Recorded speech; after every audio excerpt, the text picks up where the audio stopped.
ancient times, all they had to ride horses with were halters, reins, and cloth to protect the horse's back. So they were riding bareback.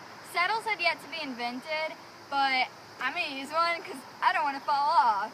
Okay, we are going to start with the ancient Chinese society. During that society, there were two main breeds. There was the Fergana and the Asian wild horse. This horse is not trained, she's not broke, she's not tame, she's about as wild as we're going to get. So this is my Asian wild horse. Horses measured back then at around 13 and a half hands. Hands measured like this, like literally like this. That meant like 4 inches. She is 14 hands, so she's about 2 inches taller than most horses back then.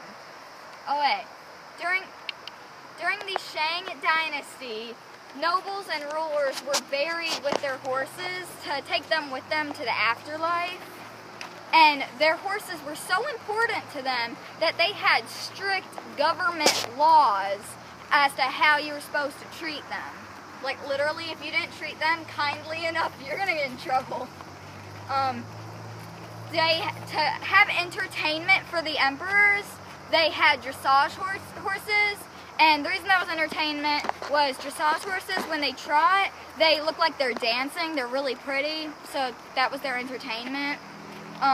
Just a little fun fact for you all, the Mongols, when they would invade other countries and run out of supplies, the way they would like keep themselves sustained if they ran out of water is they would prick a vein on the horse and drink the horse's blood.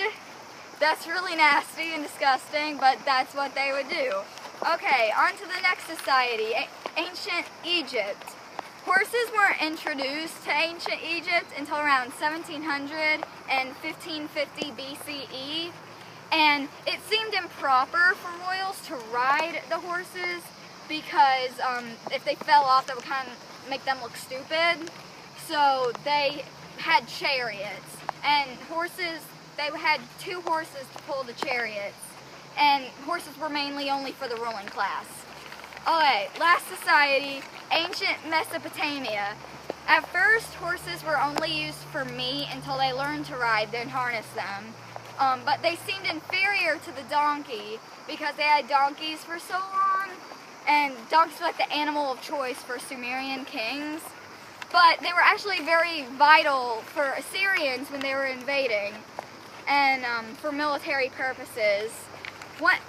This is kind of awkward, but how they would like fight during battles with horses were this thing called double riding, where there would be the person in the front steering and a person riding in the back shooting archery.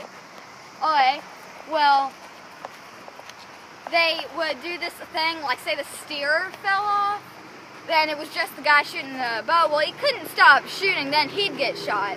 Well, they came up with this technique called leg reining, to where they wouldn't have to use their hands as much.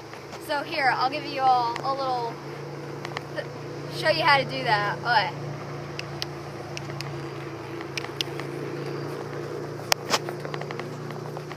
Okay.